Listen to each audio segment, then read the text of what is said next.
Hello, everyone. Thanks for joining us, even though I think France and Peru have just kicked off the second half. But you're here with us to talk about high-quality libraries for human whole genome sequencing with direct saliva input. And rather than give you a massive introduction into what we'll be talking about and who our presenters are, I'm just going to give you a quick run through on how things are going to work today, and then we'll get right into it. So as always, for those of you that have been with us on webinars before, if you have any questions that you want answered, type them in and we'll be able to see them on our side, and we'll probably get to them towards the end of the webinar. If you have any technical difficulties, whether sound's not coming through or maybe there's a problem with the slides, again, kind of pop them through and I'll see if I can get those fixed for you. If for whatever reason you happen to miss anything, you have to leave the office, phone call comes in, this is also all going to be available on demand pretty much from the second that we finish. So you'll be able to catch up on anything that you miss. And with that, I think we'll go straight to it. So I think we're actually really lucky today to be joined by Joshua Burgess and Rafal Iwasiow, who are two R&D guys from Illumina and DNA Genotek, respectively, which I think is a real nice treat for us and for you, because it means we can really kind of get into the nuts and bolts of the actual science and the technology and actually how things work and answer some of the questions that really matter for you guys as well. So first up, we'll be going with Joshua from Illumina. So I guess, Joshua, over to you, and your slides are lined up. All right, thank you very much. I'd just like to begin today by saying thank you to Frontline Genomics for sponsoring this, and also, we're always very excited to talk about our new library prep kit, Nextera DNA Flex. We believe it has a lot of really outstanding advantages over some of the historical library prep methods that are out there. And we're just going to go through a few of those today and then really focus in on the direct saliva input for the second half of the talk. But when we talk about Nextera DNA Flex, it really is all about the unique workflow that we are providing here. There's a number of advantages, and really we think that this differentiates for the customer significantly based on a few things. Now, to begin, one of the key things that we really wanted to get across this kit is providing a solution to the customer that provides speed, saves money, and saves time. And to that effect, some of these advantages I'll go through should hopefully really get that across. The first one that we really tried to work on in delivery of Nextera DNA Flex was integrated library normalization. Now, what this provides is that if our customer is working with a sample input greater than 100 nanograms. Once they go over 100 nanograms, the foundational technology here is the bead-linked transposome. That particular bead-linked transposome should saturate such that anything over 100 nanograms should fall off, and then from sample to sample, you should have integrated normalization at the output. Now, what this means is that at the outset, in the very beginning, you don't need to have that same level of rigor with your quantification that you necessarily would have done with, say, previous enzymatic fragmentation methods. You don't have to be exact. If you get over 100 nanograms, it'll all go through. And then at the output, this also means that you should have samples that are already normalized. So you can take those and feel relatively confident your CVs in terms of yield should be less than 15% in most cases. And hopefully, the advantage that's conferred here is that the customer can save time. With respect to quantification, we know many of you are out there and you have maybe 96 samples or several hundred samples. And you can spend hours of your day or even days of your week just doing quantification before going into the next step into NGS. And we wanted to take that and give you that time back into your day so that you can be more productive in the laboratory. And we're also keenly aware that one of the major expenses is just going onto the sequencer. So any opportunity to not have to sequence or do as much resequencing or sequence samples more than once is obviously money saved for other things. And so hopefully with this integrated normalization, you can reduce that reseq rate and you can save costs in the laboratory as well. Now, one of the other major advantages of the bead-linked transposome is going to be the consistent DNA insert size. Now, with previous methodologies, that transposome to DNA ratio was absolutely critical, and which is why we asked for such a rigorous quantification before going into the actual tagmentation step. If you had too much transposome, not enough DNA, you'd have small fragment size. If you had not enough transposome and too much DNA, you'd have larger fragment sizes. And it was obviously incumbent upon the customer to have to spend that time dialing it in. And so again, we wanted to give that time back. And with the BLT and this foundational technology, because the transposome is fixed on the bead, that sizing is going to remain relatively consistent. Now, what we know internally from our own R&D experiments is that frequently the percent CV with this fixed transposome on the bead should be less than 3% from sample to sample. We always see this consistent instrument size, and it's, again, one of the major advantages of the kit. Now, coming back to the name itself, Nextera DNA Flex, one of the things that we were trying to provide is flexibility to the customer. If the customer has an application, we really wanted this to be a one-stop shop for anything that may need to be performed in the laboratory. So to that end, whether it's human whole genome sequencing or bacterial or microbial samples, we wanted this to be an application that you could use. So we've tested a number of different applications. Some of them aren't even listed here. We've really tried to expand our horizons. And some of these I'll just list off that we've really started to look into now are FFPE, where we've tested a number of different qualities of FFPE samples and been able to generate high-quality libraries from those. And we've also looked at ultra-low DNA input, going below the 1 nanogram that's currently recommended, down to picogram levels, and been able to generate very good libraries and very good consistency of results with very little change to the protocol. So one of the exciting things here is we're not asking, in almost any scenario, the customer to optimize the protocol. The protocol should be very simple and very straightforward and continue to provide those consistent results. Now, with the ultra-low DNA input, for example, some of the data that we've retrieved, looking at 500 picogram samples and comparing to a 100 nanogram input, we see 97% concordance between the SNP calls at that low level versus the 100 nanogram input. So we know that we're getting very good data in these applications.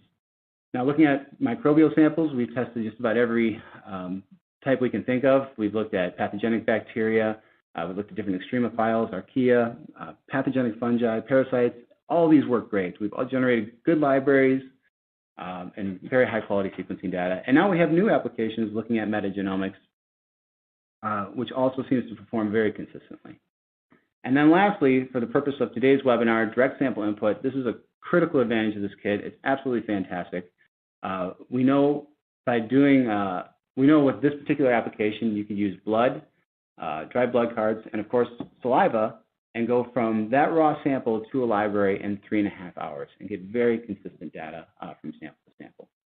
And one of the things that we're really excited about is we don't have to equivocate when we talk about these direct sample inputs and say the data is almost as good or that the protocol is almost as fast. We know that we have a fast protocol that if you use direct saliva input, you can come in the morning and you can have your libraries by lunch in 3.5 hours. We also know that the data is just as good from genomic DNA as it is with the raw samples.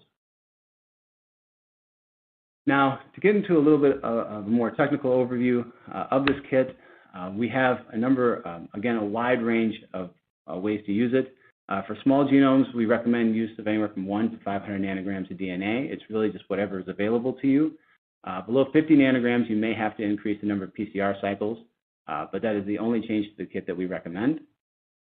And then for larger genomes, especially human whole genome sequencing, we recommend between 100 to 500 nanograms to really take full advantage of the kit and the advantages that are in it, including the saturation. You need to be over 100 nanograms. And then, of course, I've talked about the various samples that we can use. But when we come back to it, really, it all comes back to the workflow. Now, the workflow itself was designed such that you shouldn't have to have a trained technician specializing in Nextera DNA Flex. You don't have to have that one person in your laboratory who's done this for many years to get the good data and to always get consistent results. We wanted to target making this available to any user. Any novice could come in really just off the street and be able to look at this workflow and perform it and get great results at the end of the day. And to do that, we had to make sure the workflow was very straightforward. So from direct saliva input, you start with the raw sample. Whether it's blood or saliva, we have addressed the workflow such that the amount of DNA that will eventually go into tagmentation should be supersaturating. So you already have that normalization. The steps itself are very straightforward. You add spry beads, you perform a wash, then you go to tagmentation, and then there is a PCR and a cleanup step, and you're ready to go on the sequencer. So again, very straightforward. very little training required, and just about anybody should be able to step into this workflow and have very good results on the very first try. In terms of configurations that we provide a 24 or 96 sample kit. We do provide combinatorial indexes for this. Now, for the 96 index plate that we have available, down each of those columns, we do have unique dual indexes. However, we know that by the end of the summer, we should have 96 unique dual indexes available, and then hopefully by the end of the year, we should be able to have 384. We also have the licensed reagent kit available if you are working with blood samples. Now, one of the other things we're very excited about this kit is that we know, based on the data that we've developed, that this should be able to work across the entire gamut of Illumina sequencers, all the way from the iSeq to the NovaSeq. If you have a sequencer available to you, you can use this kit to get the data that you require.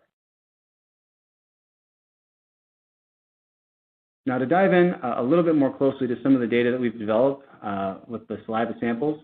Now, again, all of these data were developed with the help of collaboration with DNA Genotek and these Oragene tubes. These are fantastic technology, and they've really been absolutely critical to us and essential in developing this particular workflow and getting the high-quality data that we've been able to retrieve. Now, of course, working with saliva, we all know that this is a relatively heterogeneous sample type. This particular experiment was 14 samples taken from very kind Illumina employees who were willing to donate and run through the Nextera DNA Flex workflow. Now, as you can see, just by visually looking at the samples, of course there's a heterogeneity, but you can see when you extract the DNA, we've set up this workflow such that we add 30 microliters to the first step, and then in this particular experiment, we did quantify to see how much we extracted. And what we are targeting is getting supersaturating amounts, so greater than 100 nanograms for each of the samples. Now, we do see a wide variety, but what I want in terms of DNA that we were able to retrieve from the protocol, but what I want to highlight is all of those amounts are supersaturated. We went all the way from 174 nanograms to 2 micrograms of DNA across those 14 samples. When we put them into the Nextera DNA Flex workflow, all that variability goes away. And so if you look at the yield percent CV, after going through Nextera DNA Flex, it drops down to about 13% CV, just looking by cubic quantification. And then also I want to highlight, looking on the far right here, you see this is a VA trace of overlay of those samples. And as I said at the outset, one of the things we're really excited about with Nextera DNA Flex is the fact that we get this consistency from sample to sample. The insert size does not vary. And even with these different amounts of DNA input going in, you see that that insert size remains consistent between all of these different samples. Now, one final thing that I want to highlight on this last slide, when we released Nextera DNA Flex, we tried to do something that hadn't necessarily been done quite as thoroughly in previous releases, and that is to make sure that we had an automated protocol at release, and not just an automated protocol for the genomic DNA, but also an automated protocol for these raw sample types, specifically for saliva in this case, and not just for a single platform. So we have worked very hard here at Illumina to make sure that if you have a liquid handler in your laboratory, for the larger majority of these, we should have scripts available now for the raw sample input as well as the genomic DNA. And now in this particular experiment, you see that we've run a controlled set of samples using a manual preparation with genomic DNA, manual preparation with saliva samples, and then we ran 4 different saliva samples across 3 different platforms.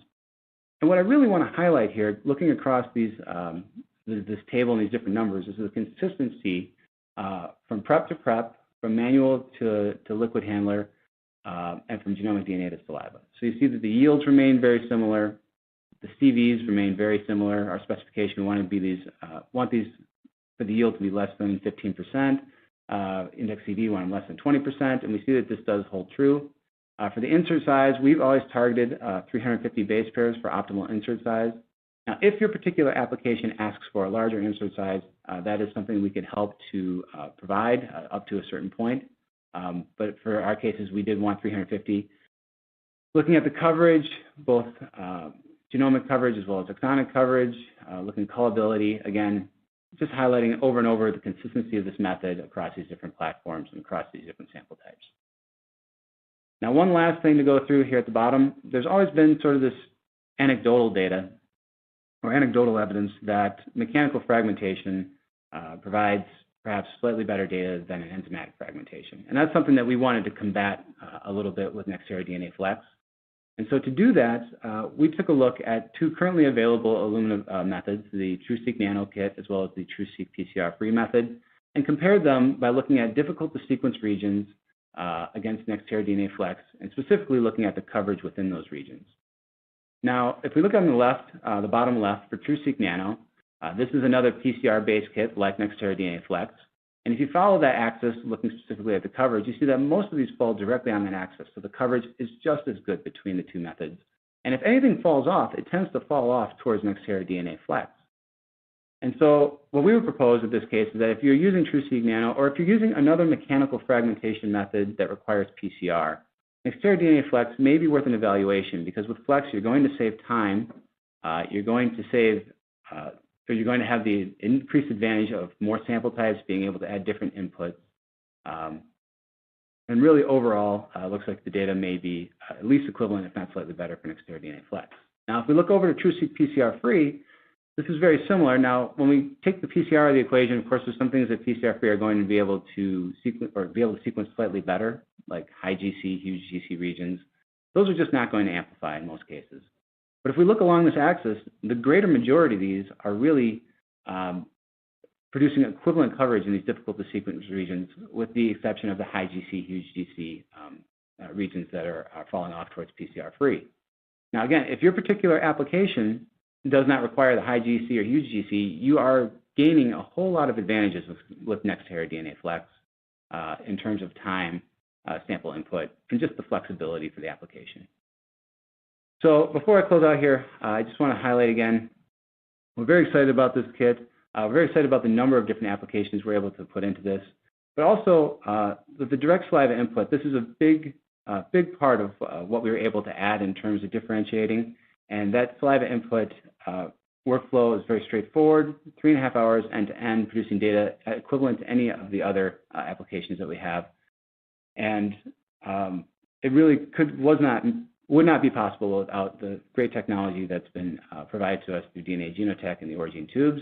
And with that, I'd like to actually hand this talk over to Rafal to take us through some of the advantages of that technology.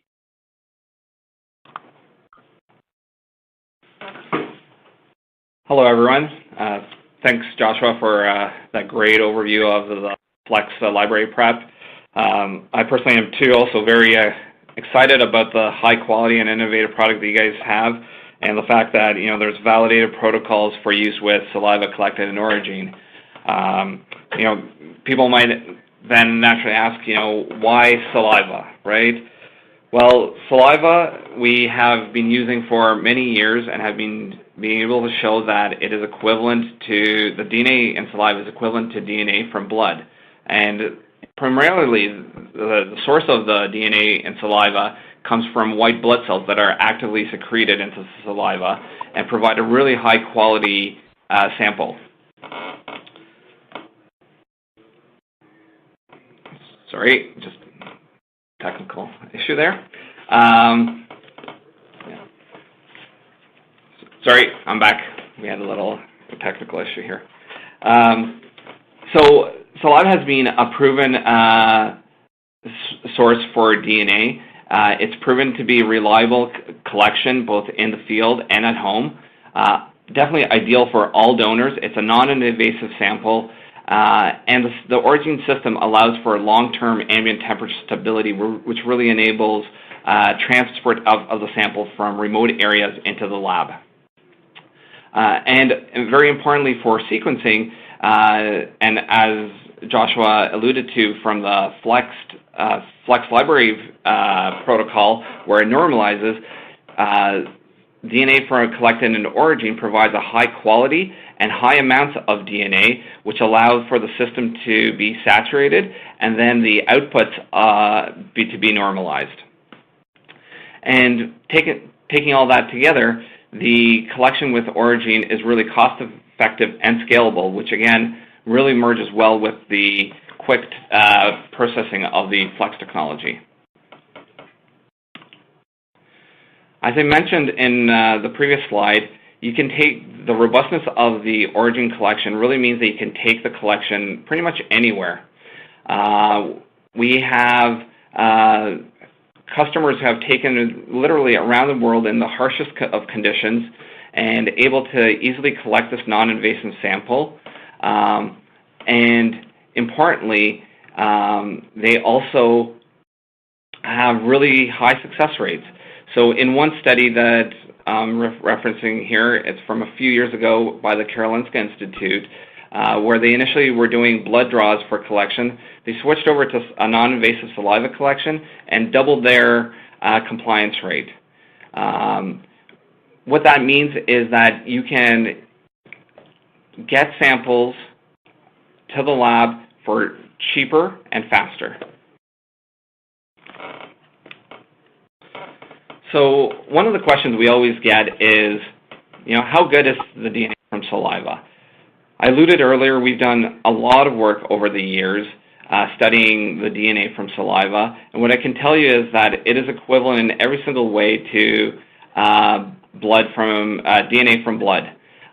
Here I'm sharing a little bit of data, both sequencing and non-sequencing. Important to note that the DNA collected in Oragene is really high yield. On average, on median, we get 48 micrograms from 2 mils of saliva, and it maintains very low bacterial content, about on average 11%.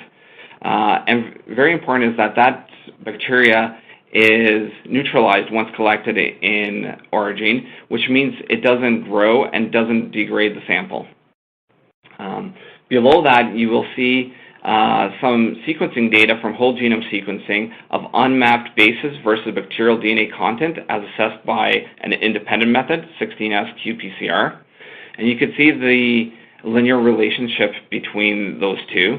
On the left axis, you have unmapped reads from blood samples, and then in blue, you have what the unmapped reads you would expect from a saliva Oragene sample with increasing bacterial content.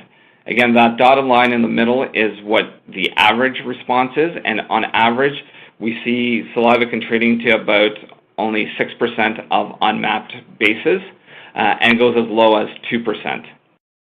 So the impact can be quantified and it is understood. We've also looked at the impact of bacterial content as it relates to actually calls, and we have not seen any negative impact of the bacteria contributing to any calls, human calls. The DNA collected in Oragene is also a very high purity. That is often dependent on extraction methods, but Oragene has been shown to be compatible with pretty much anything out there, and we work hard to do that. The great thing about the Flex, you don't even have to extract, but you can rely on the high-quality DNA that's collected in Oragene to get high-quality library preps. The image below shows you the stability of the DNA. So this is actually image of samples that were stored at ambient temperature for, I believe, 9 years. We've extracted them and show that, and this is just an agar gel showing that the molecular weight is above 23 kilobases. Other data that we've seen shows that high molecular weight is significantly higher in the hundreds of kilobases. And I think most important to this webinar is really performance on sequencing, right?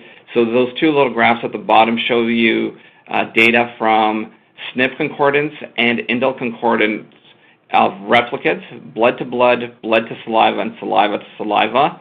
And what I can tell you is that we see no differences, significant differences between them.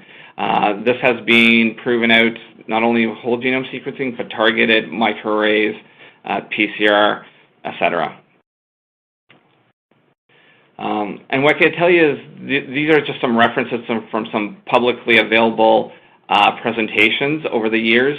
A lot of people are using Oragene saliva for sequencing with a lot of success and replicating the same data that we've seen as well. We acknowledge that there is some contribution of bacterial content, but that can be easily overcome in the sequencing technologies. And that bacterial content does not impact the final results. So a couple of key takeaways. The Nextera DNA Flex provides a very fast, simple workflow solution for most whole genome sequencing applications. Using the Oragene saliva samples, researchers can generate libraries from direct saliva input in, as Josh said, 3.5 hours, which is really exciting.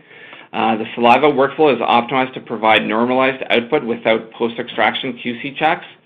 Automation scripts for saliva-based Nextera DNA Flex sample prep exist for most platforms.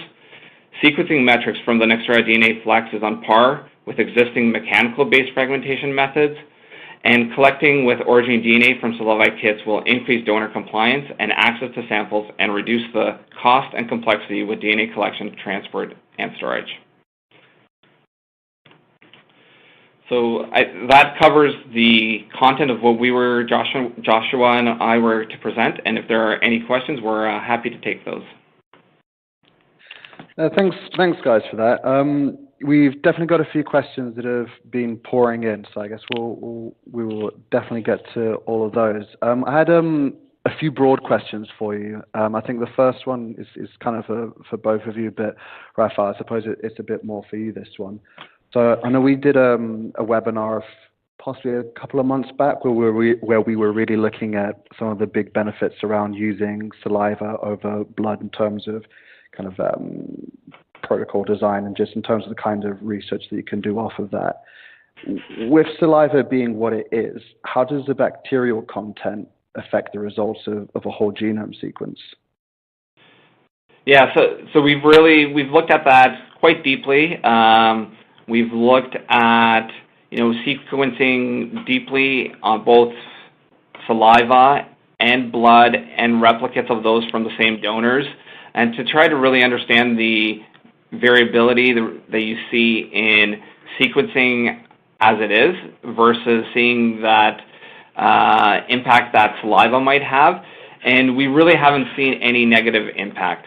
Like I said, a couple percentage of the total sequencing is lost to bacterial content in whole genome sequencing. That is eliminated in targeted sequencing.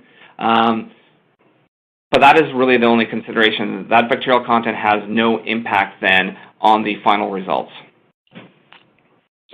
Cool. I think one of the other things that pops up quite a lot, certainly in the discussions that we have with various people when we talk about certainly looking to implement whole genome sequencing as a test, really, as a diagnostic, saying that in integrating and kind of introducing NGS has been almost just an order of magnitude harder than anything else that's come before it. I think now we're at a point where, certainly from the kind of stuff that obviously Illumina have done, sequencing technology has gotten that much better, that much cheaper, that much quicker, but there's still a relatively high barrier to entry just from a skills perspective when you look at all the stuff that happens kind of upstream and downstream of the sequences themselves.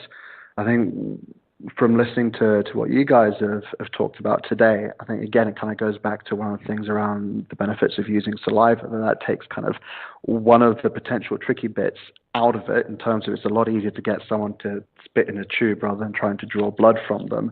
But then you're still left with kind of all the sample prep and library prep that you have to do off the back of that. So I guess this one's kind of generally for both of you looking at how the industry is kind of addressing kind of some of those bottlenecks either side of the sequencing itself, and I guess for Joshua looking specifically at the Nextera Flex library prep stuff, is that something that I guess is easier for new entrants into the field to get their head around on how to actually use it? Oh, that's a fantastic question. No, I think you're right. I think historically some of these library prep methodologies, I'm going to speak about those specifically, have been a little bit more challenging, a little bit more finicky. They require the time and training to make sure that you can get the high quality libraries that you need. But with Nextera DNA Flex, what we really try to hammer upon is making sure that it is simple, that a person can address this and get the high quality results every single time. They can count on those results regardless of their input, regardless of their sample type. And just something anecdotal to add on to that, I think in terms of when we were developing this, we wanted to make this wanted to test that theory to some extent, and we tried to get people into the laboratory who hadn't necessarily been exposed to library prep previously. And when in those cases, we have always seen results similar with those novice hands as people who had years of experience.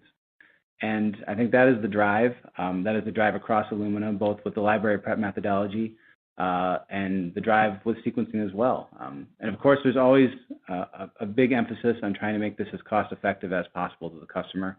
There's always a huge emphasis on trying to bring those costs down because we know that is a bottleneck, and it is certainly an area of focus. Cool. I guess, Rafal, kind of similar question to you. I think looking at the stuff that DNA Genotek are doing, you're making things a lot easier as well. What's kind of the drive behind kind of the R&D that you guys do?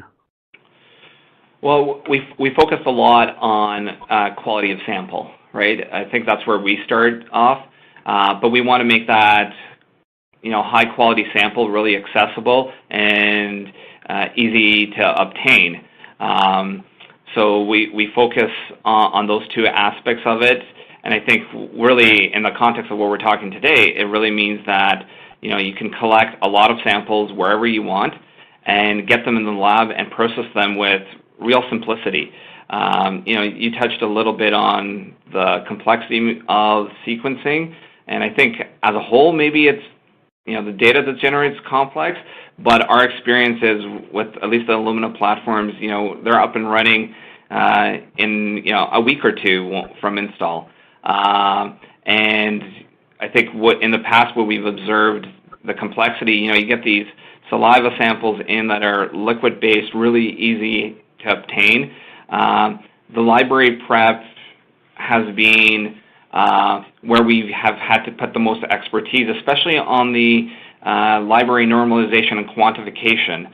And that's a big thing that the Nextera Flex really solves. So we're really excited about that. I think it really allows new entrants to be able to use saliva and go straight to sequencing, which is awesome.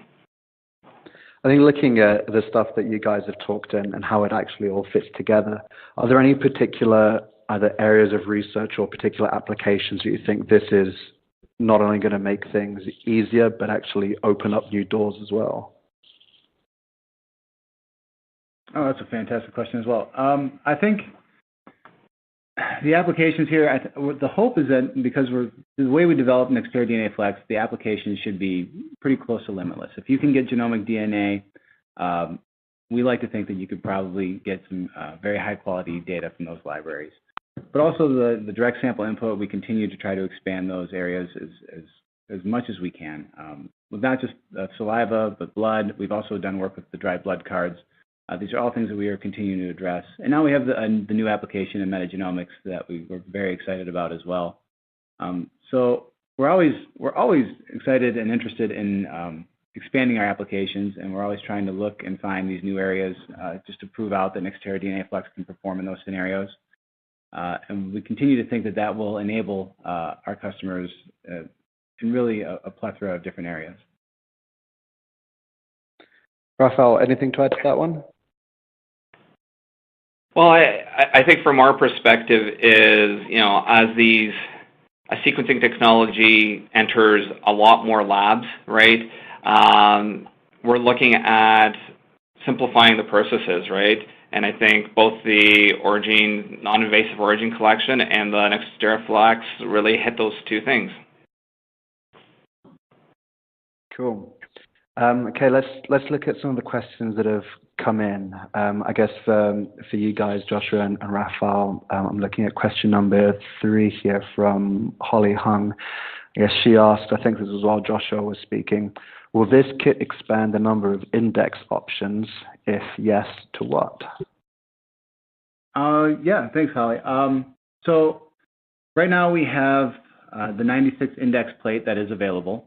And that plate, if you use it, if you go down each of the columns, has 8, you can have up to 8 unique dual indexes. We hope to have that to 96 unique dual indexes within the next few months. And then obviously the next step would hopefully be out to 384. I think that's something that is an area of focus and with any luck, hopefully we'll be able to achieve that within a reasonable time frame. I know it's an area that we are looking into very actively. Cool. The next one's in from Primo Bayan. Hopefully said that one right. What's the average fragment size from the saliva extraction? Okay, thanks, Primo. Yes, so regardless of your sample type or input, we're targeting trying to get to 350 base pairs. That includes the saliva as well. So that is coming off the sequencer. Your fragment size should be 350 base pairs. If you're looking on the VA trace, you'll probably see it closer to about 550 to 590 base pair. Cool.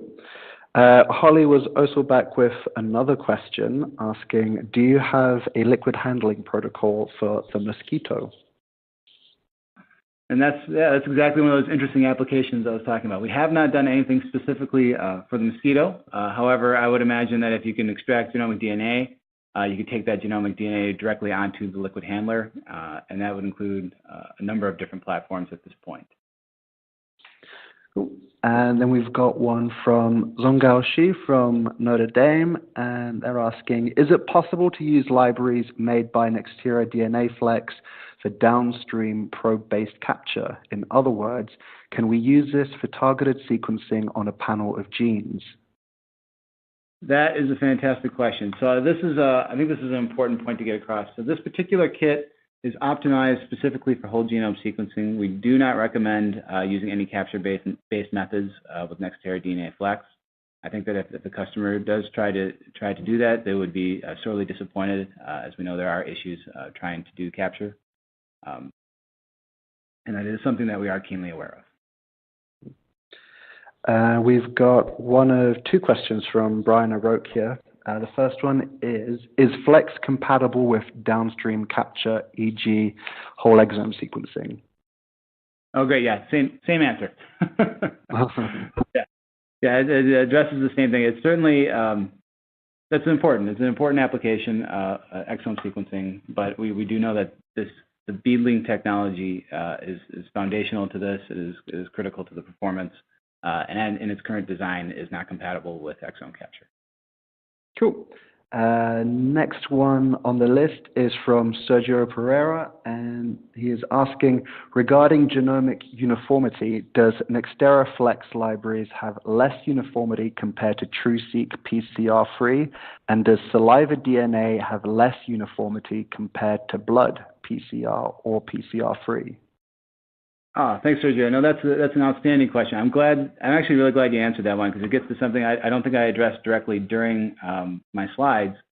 And so just to cover that real quick, we do know that uniformity is something that is greatly improved with the bead-linked transposome technology. We've seen this comparatively across a number of different sample types. Specifically, if you look at some of the solution-based transposome technologies, we know that evenness of coverage is remarkably better with Nextera DNA Flex, and you're going to get coverage of a lot of different regions that may have been poorly covered previously. Now, speaking specifically to mechanical fragmentation, TruSeq PCR-free, I would say that the overall uniformity of coverage, TruSeq PCR-free, being the PCR-free method, remains the absolute gold standard when you have to get those extremely difficult to sequence regions. The uniformity, I don't know quantitatively, it may be slightly better for PCR-free, but it is remarkably close as a result. And for enzymatic fragmentation, Nextera DNA Flex does an incredible job. In terms of saliva versus the other sample types, you should see exactly the same uniformity. Looking between saliva, blood, genomic DNA, there should not be any remarkable differences there. As again, it just relates back to the foundational technology with BLT. So that's a great question. Thanks, Sergio. What kind of feedback do you guys get from customers that use the Flex workflow? Oh, so far, well, we've been on the market now for 9 months, I believe. The feedback has been outstanding.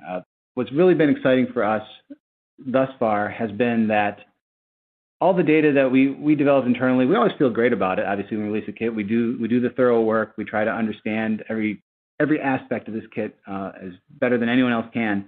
But when we get out in the field, there's always you always want to make sure that you get that same feedback back from the customers. And so far, it's been remarkably positive. everything that we had seen internally has been corroborated externally, and then some, and we continue to get new applications from the field, and just great feedback in terms of the data quality and how this kit is improving in terms of time savings and improving the quality of the data and getting those regions that maybe weren't covered before with previous methods. And so the feedback has been outstanding thus far. Very cool to hear. I guess, Brian, I've kind of seen your question down here asking if the slides are going to be available after the webinar. Thank you so much for listening in, even though you're on the road. The whole thing's going to be available to watch again through the same link that you registered through. I guess if there are any particular slides that you want, Rafal's actually put up people's contact details on his final slide. So I guess depending on which bits you are hoping to see a bit more on, I'd probably recommend emailing either Joshua or Rafal directly. I'm sure they'd love to give you more information on that. And as far as our questions go here, I think that's the end. Is there anything else that you guys kind of wanted to mention or wanted to discuss while we've got everyone together? Nothing. No. Yeah, thank you very much. I guess, hey, thank you. So I guess with that, thank you again to Joshua and Rafal for talking us through everything and answering the questions. Thank you to all of you who are out there, clearly on the road, in offices, wherever you are, taking the time to be with us. If you've got any more questions that come through after the fact, or if you watch on demand, email them in, and I'm sure we can try and find some way to get them answered either way. So thank you very much, and hopefully we'll see you again soon. Thank you. Thank you. Cool. Okay, we're off there, so thanks a lot.